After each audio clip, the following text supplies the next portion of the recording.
पहले मूल अद्वैत में भौम जहाँ ईसक, तहाँ प्रेम रबद में भया हुकम हक, भया हुकम हक। श्री प्राणनाथ प्यारे की जय, कृष्ण कन्हैया लाल की जय।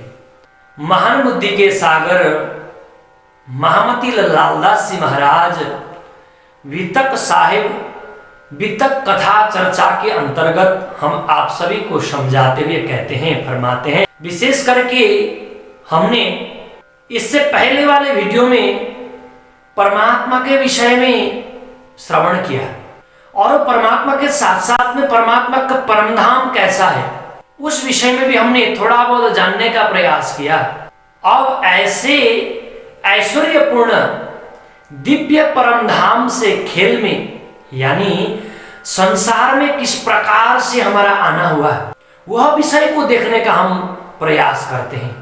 इस वीडियो के माध्यम से खेल में यानी संसार में अखंड दिव्य परमधाम से ब्रह्म सृष्टियों का आना किस प्रकार से हुआ, आज इस विषय पर हम गौर कर रहे हैं। इस विषय को हम देखने का प्रयास कर रहे हैं।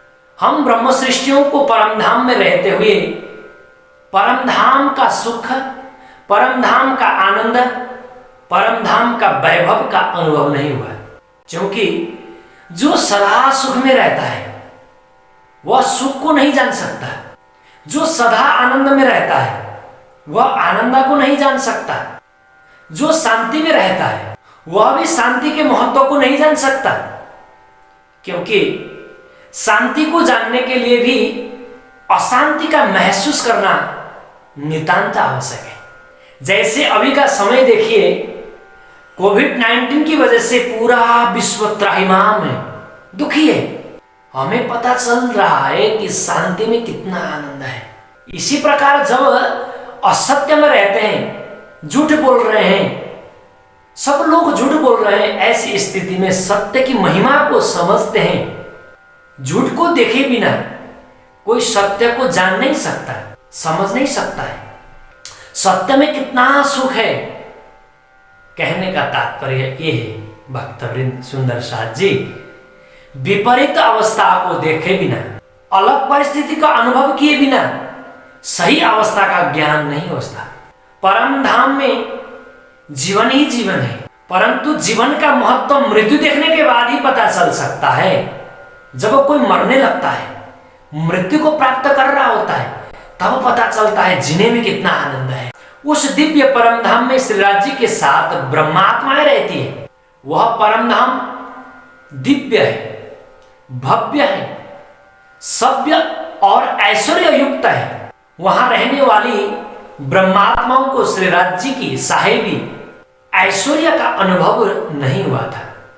तभी प्राणनाथ जी महाराज वाणी में कहते हैं, रूहे बेनियाज थी बीच दरगाह 12,000, जाने न आप अरस की साहेबियां पर। रूहे बेनियाज थी, अनजान थी, जानती नहीं थी। इसका मतलब ये नहीं है कि नासमझ थी, उनको कभी जानने की आवश्यकता ही नहीं पड़ा। उन ब्रह्माओं को पता नहीं था कि परमधाम की साहेबी क्या है। हम ब्रह्म सृष्टि ये जानती नहीं थी कि परमधाम में धनी की साहेबी किस प्रकार का है। एक दिन श्रीराज जी महाराज ने मन में विचार किया कि क्यों न इन सखियों को नश्वर संसार में भेजा जाए, क्योंकि हमेशा कहती हैं धनी हम आपको ज्यादा प्रेम करती हैं, ब्रह्म सृष्टि कहती है कि आपको ज्यादा हम प्रेम करती हैं, परंतु राज्य कहते हैं अरे सखियों मैं हूं तभी तो तुम मेरे से प्यार कर रहे हो, किंतु ऐसा नहीं मानना, प्यार तो ज्यादा मैं ही करता हूँ। राज्य कहते हैं पर सखियां नहीं मानती। बस राज्य के मन में आया, राज्य ने विचार किया कि इनको खेल में भेजें, इन सखियों को नश्वर संसार में भेजा जाए। तो संसार में भेजने की बात आई तो राज्य ने सोचा, मन में विचार किया कहाँ भेजूं, तो कहते हैं संसार में। संसार क्या है? संसार के विषय में व्याकरणिकों ने कहा संसार क्या है? संसरति यह संसार, जहां पर एक योनि से दूसरी योनि में आना जाना लगा रहता है उसे संसार कहते हैं। जिस संसार में सत्य नहीं, झूठ ही झूठ है, जहां द्वेष ही द्वेष है और जहां पूर्णता नहीं है, कमी ही कमी है, जहां जीवन नहीं है, मृत्यु ही मृत्यु है, ऐसे अपूर्ण संसार में इन ब्रह्मात्माओं को कुछ काल के लिए भेजा जाए, कुछ समय के लिए इनको भेज दिया जाए संसार में। कभी कभी होता है ना, जैसे हमारे बच्चे घर में शरारत ज्यादा करने लगेंगे, बदमाशी थोड़ा बहुत ज्यादा करने लगेंगे, तो माता पिता क्या सोचते हैं कि बेटा नासमझ होता जा रहा है, इसको समझाने के लिए क्या करें, कहते हैं बेटे को हॉस्टल भेजा जाए। हॉस्टल भेजने पर विचार करते हैं, जहां दुख होगा तो वह स्वयं समझेगा कि हॉस्टल में माता पिता के घर में जैसा आनंद कतई नहीं है। इसलिए उनको सुधारने के लिए, उस बेटे को, उस बच्चे को सुधारने के लिए माता पिता हॉस्टल में भेजते हैं। इसी प्रकार राजी महाराज ने भी सोचा मेरे ब्रह्मा आत्मा भी क्या कर रही है, तो यहाँ हम ही ज्यादा प्रेम करते हैं, हमसे ज्यादा प्रेम आप नहीं कर सकते, इस प्रकार की बातें कर रही है, तो इनको भी थोड़ा बहुत आनंद चखाया जाए कि परम धाम का वैभव, परम धाम का सुख, परम धाम का ऐश्वर्य किस प्रकार का है, वो जानने के लिए तो अपना घर छोड़ना ही पड़ेगा ना। क्योंकि जब तक घर में रहेगा तो वो सीखेगा ही नहीं, बाहर की दुनिया को देखेगा ही नहीं, तो घर में वो किस प्रकार के आनंद में रहता है उसको पता ही नहीं होता है। इसी प्रकार श्री राज जी ने भी विचार किया, क्यों ना इनको संसार में भेजकर परम धाम की साहिब को समझाया जाए। इसी को ही महाकारण कहा गया। जो राज्य के मन में कोई बात, जो राज्य के मन में बात उपजी, बस वही बात क्या है, तो कहते हैं महाकारण है। पहले लइहक के दिल में ता पीछे आए माहे नूर, ता पीछे हादी रूहन में यूं कर हुआ जहूर। श्री जी ने फरमाया, धनी के अंतरंग में जो बात उत्पन्न हुई, धनी ने जो सोचा कि मेरे ब्रह्म सृष्टि को इस जगत से मैं कहीं और भेजूं, बस उस भेजने की जो वृत्ति है और सोच है, उस सोच को ही महाकारण कहा गया। तो अब महाकारण में करने के लिए, जो महाकारण में राज जी ने महाकारण में सोचा, तो अब कहीं ना कहीं तो सृष्टि करना होगा। तो कहां सृष्टि करेंगे? अब खेल उपजे के कहूं कारण, ये दो इच्छा भई उत्पन्न, बिना कारण कारज न होई, सो कहूं या के कारण दो कारण के, एक तो हुआ महाकारण और दूसरा हुआ कारण। महाकारण तो हमने समझा, राज्य के मन में सखियों को परमधाम से कहीं बाहर भेजने की बात जो आई, वो महाकारण है। अब कारण क्या है? दो कारण की बात श्री जी कर रहे हैं। उस दिव्य परमधाम के मध्य में जमुना जी बहती है। जमुना जी के इस पार अक्षर भगवान अपनी अर्धांगिनी यानी आनंद स्वरूपा महालक्ष्मी के साथ रहते हैं। अक्षर और कोई नहीं, ये श्री राज जी के ही बाल स्वरूप हैं। श्री राज किशोर स्वरूप हैं, तो ये अक्षर बाल स्वरूप है। वह किशोर लीला करते हैं और ये अक्षर बाल लीला करते हैं। अक्षर ब्रह्म अपना वास्तविक स्वरूप, जिसको हम किशोर स्वरूप भी कह सकते हैं, धनी के दर्शनार्थ आज अपना धाम अक्षरधाम से परम धाम की ओर पधार रहे हैं। इन समय भगवान जी इत दर्शन को आवे नित, झरों के सामी नजर करे, प्रणाम करके पीछे फिरे। भगवान जी यानी अक्षर ब्रह्म, अक्षर ब्रह्म क्या करते हैं? तो कहते हैं दिन प्रतिदिन आवे नित, यानी हर रोज आते हैं। किसके दर्शन के लिए? कहते हैं यही किशोर के दर्शन के लिए, अपने परमात्मा धनी के दर्शन के लिए। झरों के सामी नजर करे, तृतीय भूमि में धनी विराजमान है। परम धाम के रंगमहल के तृतीय भूमिका में, तृतीय भूमि में अक्षरातीत पूर्ण ब्रह्म परमात्मा विराजमान है। नीचे चांदनी में खड़े होकर के दर्शन करते हैं, प्रणाम करके वो वापस चले जाते हैं। श्री जी और आगे कहते हैं ये स्वरूप कौन है? तो कहते हैं इत और न दूजा कोई, स्वरूप एक है लीला दोय। भगवान जी खेलत बाल चरित्र, आप अपनी इच्छा सो प्रकृत।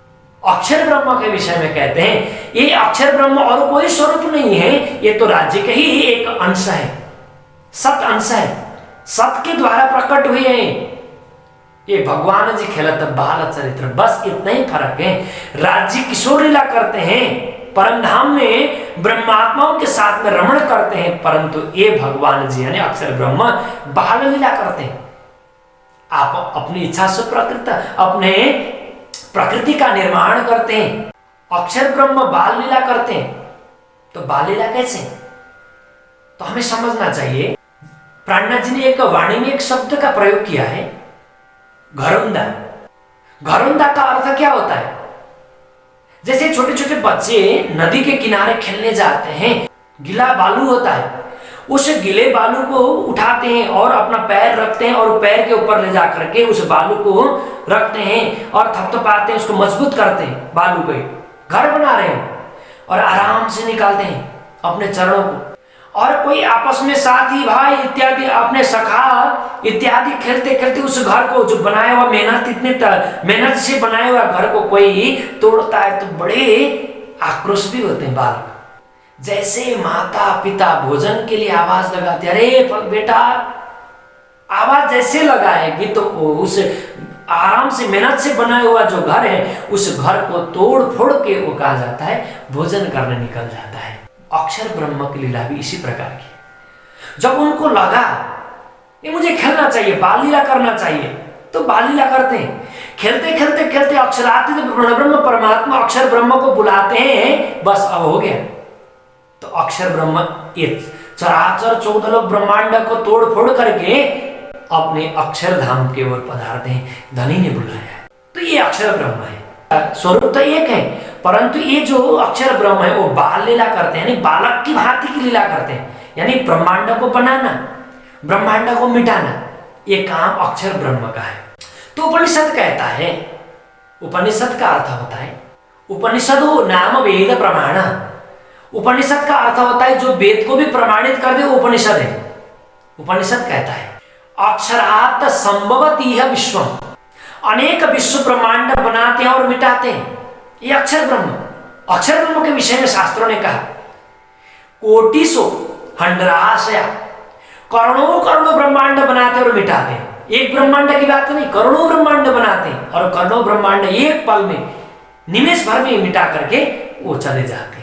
इसीलिए गीता जी में कहा है ना, गीता जी के 15 अध्याय में 16 और 17 श्लोक में बहुत विस्तार व्याख्या है, ये 3 पुरुष के विषय में व्याख्या करते हैं। तो निष्कर्ष में क्या है, तो कहते हैं क्षर सर्वाणि भूतानि कुटस्थो उच्छर उच्चते। कृष्ण गीता में कहते हैं हे अर्जुन, संसार में 2 प्रकार के जीव यानी पुरुष हैं। एक नाशवान पुरुष जिसको क्षर कहते हैं, क्षर सर्वाणि भूतानि, और दूसरा पुरुष है अविनाशी है, उसको अक्षर कहते हैं, जिसको कुटस्थो क्षर उच्चते, कुटस्थ अक्षर है वो। इसके अलावा भी उत्तम पुरुष कोई और है, उत्तम पुरुष तो स्तन्यः परमात्मा मृत्युधारितः। उत्तम पुरुष के दर्शनार्थ कुटस्थ पुरुष प्रतिदिन प्रातः के 9 बजे अपने विमान से परमधाम के चांदनी चौक जाया करते हैं। प्रतिदिन की भांति आज भी क्या करते हैं राजी महाराज, रंग परवाली मंदिर से तीजी भूम में विराजमान होते हैं। इधर से राजी महाराज 5वीं भूम से, रंग परवाली 5वीं भूम से तीसरी भूम में आते हैं, उधर से कुटस्थ पुरुष दर्शनार्थ आ रहे हैं। प्रातः का 9 बजे का समय। आज के दिन श्री राज जी के मन में यह महाकारण आया कि सखियों को परमधाम का वैभव पता चले। अक्षर ब्रह्म चांदनी चौक आकर धनी को तीजी भूम में प्रणाम करते, तो धनी अक्षर को भी प्रणाम प्रत्युत्तर देते हैं, पर सखियों को आभास तक नहीं होता था, क्योंकि सखी एवं अक्षर ब्रह्म को शुद्ध नहीं है। शुद्ध का अर्थ होता है विवेक, बुद्धि। इसका मतलब यह नहीं है कि सखियों के पास, अक्षर के पास बुद्धि नहीं, इसका मतलब ऐसा नहीं है, बुद्धि तो है, परंतु कभी जानने की इच्छा रखते ही नहीं थी। कभी राज जी ने उन पर उस प्रकार की इच्छा उनको प्रकट करवाया नहीं। जब तक राज जी प्रकट न करवाए उनकी इच्छा उनके अंतर्गत, तब तक वो जानती नहीं। इसका मतलब ऐसा नहीं है। जमुना जी को पार करके जब अक्षरधाम पहुंचती है तो उससे आगे भी तो सखियां निकलती हैं, पूर्व की ओर जाएगी, राम की तरफ, बड़ी राम छोटी राम की तरफ आगे बढ़ेगी, पूर्व की तरफ तो अक्षरधाम होकर के ही गुजरना होता है, चाहे विमान से जाए। तो विमान से जाते हैं भी तो अक्षरधाम तो देखता है, तो कभी ना कभी राज्य को पूछ भी तो सकती, राज्य ये कौन सा धाम है। सखियां अक्षरधाम को देखती है भी है, परंतु जानने की इच्छा ही नहीं रखती, क्योंकि राज्य ने इच्छा प्रकट करवाया नहीं अभी। उस प्रकार की बुद्धि दिया नहीं है अब सखियों के अंतर्गत। राजी नीचे चांदनी चौक में प्रणाम हाथ जोड़ करके खड़े उस अक्षर ब्रह्म बाल पुरुष को देखते हैं। उसको देख रहे थे, आज से पहले भी देखते, हर रोज देखते थे, परंतु सखियों को पता नहीं चलता था। परंतु आज राजी ने पता करवाया। पता करवाने का मतलब यह है कि उनमें विचार डाल दिया, सखियों के अंदर विचार डाल दिया। आज सबको पता चला कि धनी क्या देख रहे नीचे। दोनों को कौतूहल हुआ, सब खड़ी हो गई। तृतीय भौम नीचे झरोके से झांक करके नीचे देखती है तो एक बाल पुरुष खड़ा है, हाथ जोड़ के प्रणाम कर रहा है। कभी सखियों ने उस पुरुष को देखा नहीं था, और उस पुरुष अक्षर ब्रह्म ने भी कभी सखियों को दर्शन नहीं किया था, कभी देखा नहीं था। ये दोनों के मन में कौतूहलता जगी कि यह कौन है। सखियां कहती, अपने आप में भी सोचती है, ये कौन है? हम तो सोचते थे राज्य के अलावा कोई और पुरुष नहीं है। और वो अक्षर ब्रह्म भी विचार कर रहे हैं, अरे मैं तो सोचता था राज्य अकेले हैं यहाँ, धनी मेरे परमात्मा पूर्ण ब्रह्म परमात्मा अकेले, परंतु यहाँ तो सखियों के साथ में। अक्षर के मन में भी ये बात आई, इसीलिए प्रणनाथ जी ने कहा, अक्षरातीत के महल में प्रेम इश्क बरतत, सो शुद्ध अक्षर को नहीं कि न विदकेल करत। धनी किस प्रकार से लीलाएं करते हैं वो अक्षर को भी पता नहीं है। सखियों के मन में ये बात उपजाई कि राजी ये कौन पुरुष है, वो राजी ही करवा रहे हैं। सखियों के मन में भी ये बात उपजी कि हे राजी ये कौन पुरुष है। प्रश्न किया धनी को, पुरुष। वैसे शास्त्र में पुरुष का अर्थ पुरेषु शरीरेषु सेते यह स पुरुष, शरीर में रहने वाली आत्मा को शास्त्र ने पुरुष कहा है, परंतु यहां पुरुष का अर्थ अक्षर ब्रह्म से है। दोनों के मन में जो बात आई वही कारण है। कहने का मतलब ये हुआ, सखियों ने ऊपर झरोख में बैठकर के सखियों ने अक्षर ब्रह्म को नीचे चांदनी चौक में देखा, और अक्षर ने सखियों को देखा, एक कारण है। तब अक्षर मन उपजी आस, देखूं धनिज को प्रेम विलास, तब सखियों मन उपजी यह, खेल देखे अक्षर का जेह। अक्षर के मन में भी बात उत्पन्न हुई और सखियों के मन में भी बात आई कि ये है कौन। और ये अक्षर भी सोच रहे हैं, ये धनी सखियों के साथ में परम धाम में क्या करते हैं, वो भी देखने की इच्छा हुई। तो ये दो इच्छा को ही कारण कहा। धनी ने जो सोचा वो महाकारण, हमने जो और अक्षर ने जो सोचा वो कारण। सखियां बार बार राज्य को पूछ रही, आप बताएं। तो राज्य बोलते हैं, जानने की इच्छा, जानने की जरूरत नहीं है, जानने से दुख होगा। तो सखियां बोलती, दुख क्या होता है? इस पुरुष को जानने की कोई आवश्यकता नहीं है। सखियों, तुम्हें तो बस परम धाम में आनंदित होना है। आप बहुत प्रेम करते हैं, हमें ऐसा कहते हैं आप, किंतु आप बात छिपा भी रहे हैं। ये किस प्रकार का प्रेम है आपका? ये आप यदि हमसे प्रेम करते हैं तो ये कौन है बताए। तब राज्य को बताना पड़ा। धनी कहते हैं ये अक्षर ब्रह्म है, ये बाल लीलाएं करते हैं, संसार बनाते हैं, संसार को मिटाते हैं, ये माया को निर्माण करते हैं। माया बहुत दुखदाई है। सखियां कहती, माया क्या होता है, दुख क्या होता है? वही बात, जिसने कभी दुख देखा ही नहीं हो, सुखी सुख में रह रहा हो, उसको क्या पता कि दुख क्या होता है। वही एक राजा का राजकुमार बेटा था, एक राजा का बेटा था राजकुमार, उस देश में अकाल पड़ा। तो जनता प्रजा आकर के राजा को कहते हैं, राजा महाराज देश में अकाल पड़ रहा है, आप कुछ करें, बारिश नहीं हो रही, उपजाऊ नहीं हो रहा है, खेती नहीं हो रही है, आप कुछ ना कुछ करें। तो राजा तो अब सोच में पड़ गए, परंतु उस बीच में राजकुमार बोलता है, अरे तुम्हें खेत में उपजाने को, खेत से कोई अनाज नहीं उग रहा है, तो क्यों ना तुम हलवा खाते और हलवा बना के खा लो। राजकुमार ऐसा कहता है, क्योंकि उस राजकुमार को ये पता ही नहीं कि हलवा किससे बनता है। आज सखियों के हाल भी यही है, उनको ये पता ही नहीं कि अक्षरातीत के महल में इतना आनंद है, इतना सुख है, इतना ऐश्वर्य युक्त जीवन है। वह जीवन ही जीवन है, शांति ही शांति, पूर्णता ही पूर्णता है। उनको ये दुख पता नहीं, माया पता नहीं है, मोह क्या होता है उनको पता ही नहीं कुछ। तो इसीलिए आज बार बार प्रयास कर रही है, जानने का प्रयास कर रही है। धनी कहते हैं, मत जानो मत सीखो, उसको विषय में जानने की कोई आवश्यकता नहीं है, उससे जान करके क्या करोगे। तो बार बार राजी महाराज समझाते हैं। तो सखियां कहती है, हे राजी, हमें भी उस पुरुष का खेल जो निर्माण करता है वो देखना है। अब सखियों में मन में आया, ये उत्पन्न करने वाले तो सब धनी है, धनी उत्पन्न कर रहे हैं और बार बार मना भी कर रहे हैं, ऐसा मत करो। धनी बार बार मना कर रहे हैं, परंतु हम क्या कहते हैं, बार बार मांग रही है, हमें तो खेल को देखना है। मने किए हमको 3 बेर तब हम आ गया फिर हमें तो राजी महाराज ने 1 बार नहीं 2 बार नहीं 3 बार में मना किया, किसी तरह सखियां नहीं मानी। फिर राजी ने सबको मूल मिलाव में बुलाया। परम धाम का यह मूल मिलावा परम धाम का बहुत महत्वपूर्ण जगहों में से एक है। मूल मिलावा प्रथम भूमि में स्थित 5वां चौक मूल मिलावा का है। इस चौक की लंबाई और चौड़ाई 21.25 मंदिर और गिर्द यानी गोल, गिर्द का अर्थ होता है गोल, 64 मंदिर का है। इनमें 60 मंदिर हैं और चारों दिशा में 4 दरवाजे हैं। आज राजी महाराज ने उस मूल मिलाव में बुलाया। सूरत एक ही राखियो मूल मिलावे माही, श्याम श्यामा जी साथ जी तले भूम बैठे हैं जाए। जब हम मूल मिलाव पे पहुंची, जैसे मूल मिलावे के दरवाजे से प्रवेश किया तो श्री राजी महाराज श्यामा जी के साथ सिंहासन पर विराजमान है।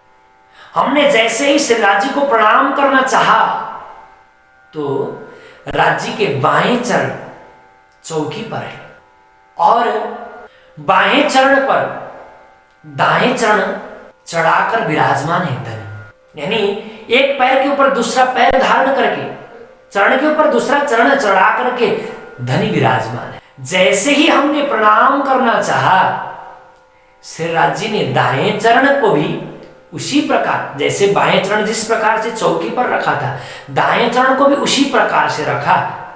हमने उन कोमल चरणों पर प्रणाम किया और धनी के सम्मुख वो पंक्तियों में आकर के हम 3 पंक्तियों में हम विराजमान हुए, हम बैठे। आशिक इन चरण की, आशिक की रूह चरण, यह जुदागी क्यों सहे, रूह बिना अपने तन। प्राणनाथ जी महाराज ने वाणी में फरमाया, परमधाम की आत्माएं श्री राज्य के बिना एक क्षण रहना नहीं चाहती, पर आज सभी 12,000 सखियां अक्षर के उस खेल को देखने के लिए आतुर हो रही है। जिस दिन हम परमधाम से इस संसार पे आए, यानी आज का दिन, कौन सा दिन था परमधाम के हिसाब से, तो कहते हैं आषाढ़ कृष्ण प्रतिपदा का दिन था। मूल मिलाव में बैठने के बाद श्री राज्य ने समझाया, फिर समझाया, अरे सखियों, तुम संसार में जाओगे तो आग पानी पत्थरों को ही पूजते रहोगे, सबको ही परमात्मा मानते रहोगे और मुझ एक परमात्मा को तो तुम भुला दोगे। वास्तविक परमात्मा, वास्तव में परमात्मा कौन है तुम्हें यह आभास तक नहीं होगा, हर किसी को परमात्मा मान के बैठोगे।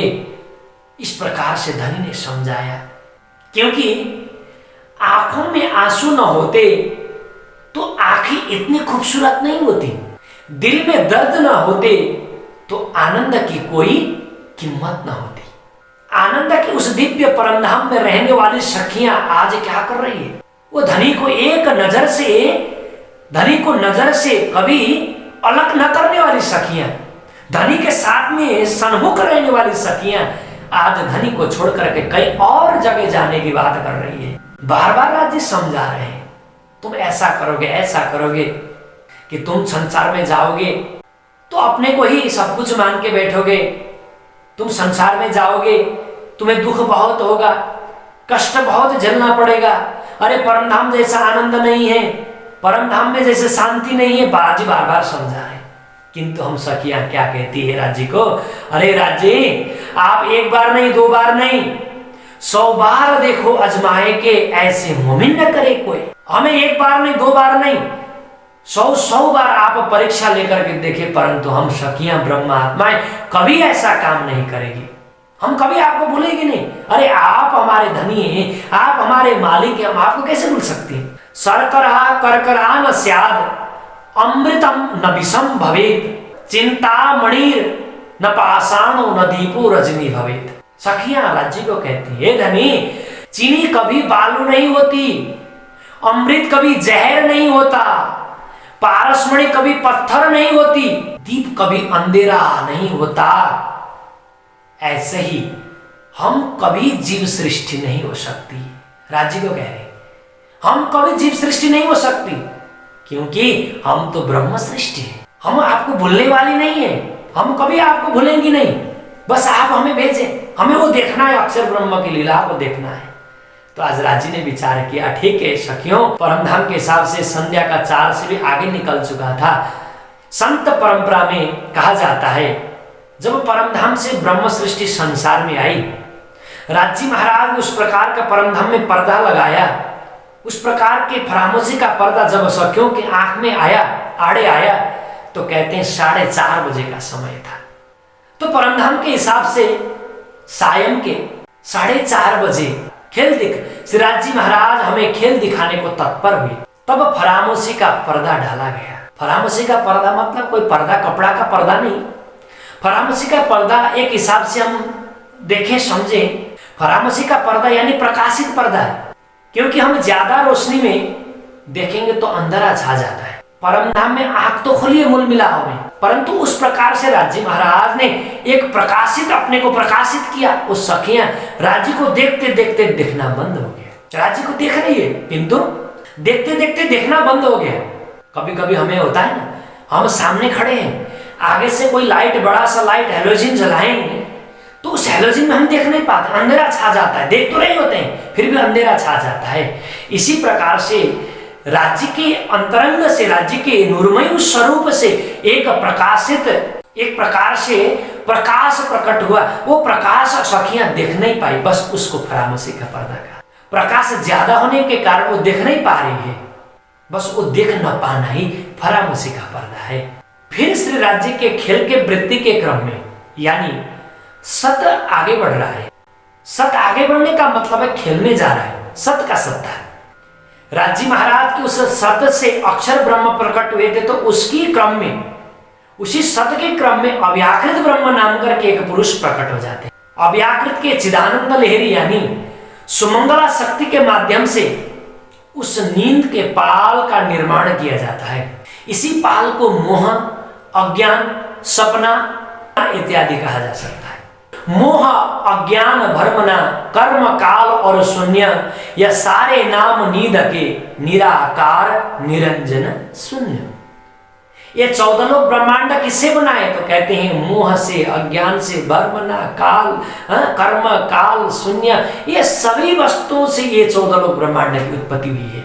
ये 14 लोक ब्रह्मांड की उत्पत्ति में और कौन कौन है? तो कहते हैं क्या क्या उत्पन्न हुआ। प्राणनाथ जी ने प्रकट वाणी में जाकर के कहा, यामे महाविष्णु मन थे त्रिगुण ताथे छेरे चार सब उत्पन्न, या विद उपजो सब संसार दिखलावनि हमको विस्तार। प्राणनाथ जी जाकर के प्रकट वाणी में कहते हैं कि हमें उस प्रकार के विस्तार को दिखाने के लिए, यानी अक्षर को, खेल को दिखाने के लिए हमें ये मोह, अज्ञान, भ्रम, काल, ये सारे गुणों से ये 14 लोक ब्रह्मांड पृथ्वी का निर्माण हुआ है। तो उस पृथ्वी में आकर के अब सखियां यहाँ खेल में रच पच रही है। उस 14 लोक के अंतर्गत भारत खंड में आज उस परमधाम की ब्रह्म सृष्टि पधार रही है, आ रही है। तो आगे के प्रसंग में, आने वाले वीडियो में हम ये सुन पाएंगे, जान पाएंगे कि अक्षरातीत पूर्ण ब्रह्म परमात्मा कुछ अंश लेकर के मूल स्वरूप पूर्ण ब्रह्म परमात्मा श्री कृष्ण मूल स्वरूप का कुछ अंश लेकर के कहाँ प्रकट होते हैं? उस ब्रजमंडल में प्रकट होते हैं। तो किस प्रकार से ब्रज में प्रकट होते हैं, इन सारी बातों को हम आगे के वीडियो में देखेंगे। तो सुंदर साथ जी, आप सभी से निवेदन है कि YouTube चैनल को सब्सक्राइब करेंगे तो आगे आने वाले वीडियो को भी आप देख पाते रहेंगे, देखते रहेंगे। इसलिए आप सभी से अनुरोध है कि YouTube चैनल को सब्सक्राइब करें, आगे आने वाली वीडियो को आप देखते रहें। बोलो श्री प्राणनाथ प्यारे की जय, श्री लालदास जी महाराज की जय, गुरु जी मंगलदास जी महाराज की जय। प्रणाम।